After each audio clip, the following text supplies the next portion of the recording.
All right, welcome to Unit 8. It's our last one. And this unit, we're talking about event evaluation. So let's just say you did a sport event like the Little Rock Marathon, for example. It's very common to get an email afterwards with a survey in it asking your opinion about the event. So that's what we're talking about this week, evaluating a sport event. So a couple of things that we're going to break that down into. First of all, most evaluation is done through surveys. Survey research contains some specific terminology, rules, and techniques. And so if you've taken research methods, some of what we're going to talk about this week as far as survey research is going to sound familiar. So also, another way that we're going to approach evaluation is by looking at different perspectives that we take when evaluating an event. So I used an example earlier about taking a survey about the Little Rock Marathon. And in that case, I was a participant. So the Little Rock Marathon was collecting information that I gave based as a participant. So what did I think as a participant? But there are other points of view that the marathon needs to get as well. Not just participants, but other aspects of the event, such as, for example, volunteers. The marathon relies on hundreds, maybe even thousands of volunteers to be successful. And so it's important that they consider the point of view of the volunteers in their evaluation. Because they want those volunteers to keep coming back, and they want the volunteers to do a good job and to provide a quality experience for the participants. And then another even more different aspect of event evaluation might consider the administrative side of the event. So, for example, did the Little Rock Marathon meet its budget goals? So an administrative evaluation of things like revenue or expenses is also necessary feedback in a comprehensive event evaluation. So I just wanted to point out that it's not all the opinion of participants. That's only one side of it. We're going to look at evaluating other contexts of that as well. So maybe from staff, maybe from security, maybe from things like budget or risk. And then finally, another side of evaluation we're going to look at in this unit are some tips for writing good evaluation questions. So this is another thing we did in research methods, so hopefully this comes naturally. But an example of good evaluation questions and not so good evaluation questions are a what not to do, for example, is something like asking questions that contain two different metrics. So a metric, one of our vocabulary words, a metric is the answer that we're looking for. So an example of a question that contains two different metrics might be, how did you like the course and the volunteers? Well, that's asking for two different things. What if I loved the course but hated the volunteers? I can't really answer that question without splitting it apart into two different answers.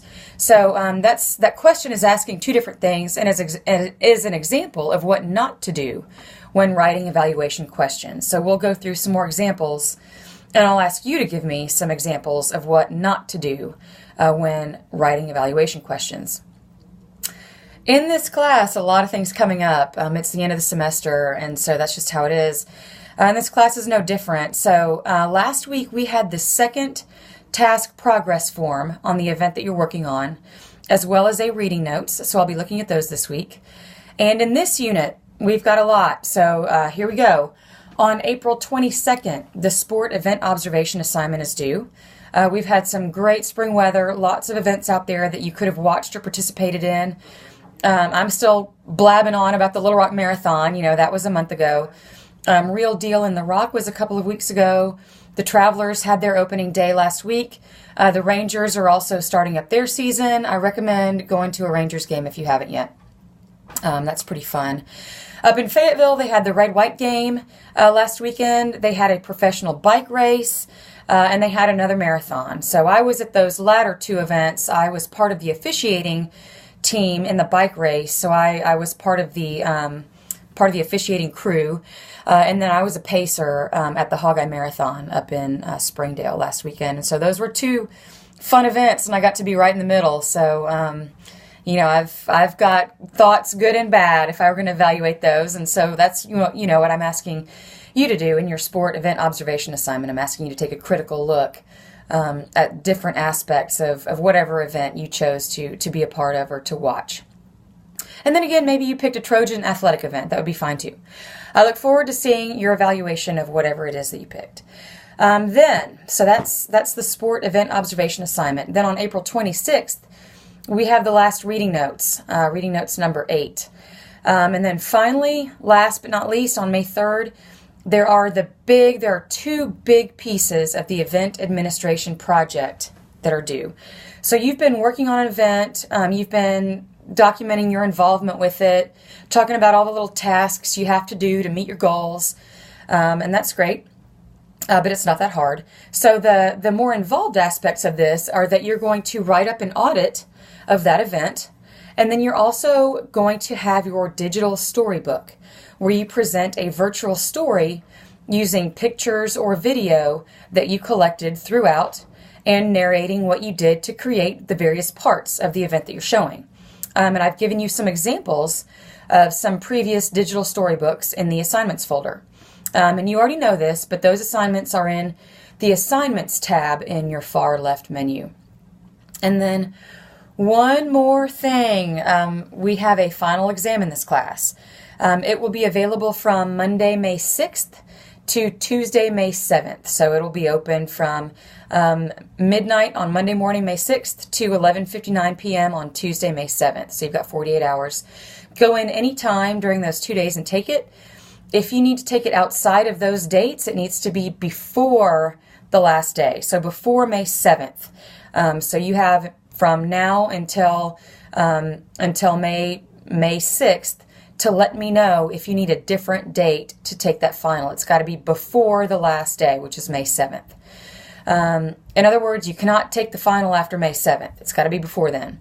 If I don't hear from you about those final dates, I'll assume that you're fine with that date range, that you're not traveling or off the grid or something like that and don't have access.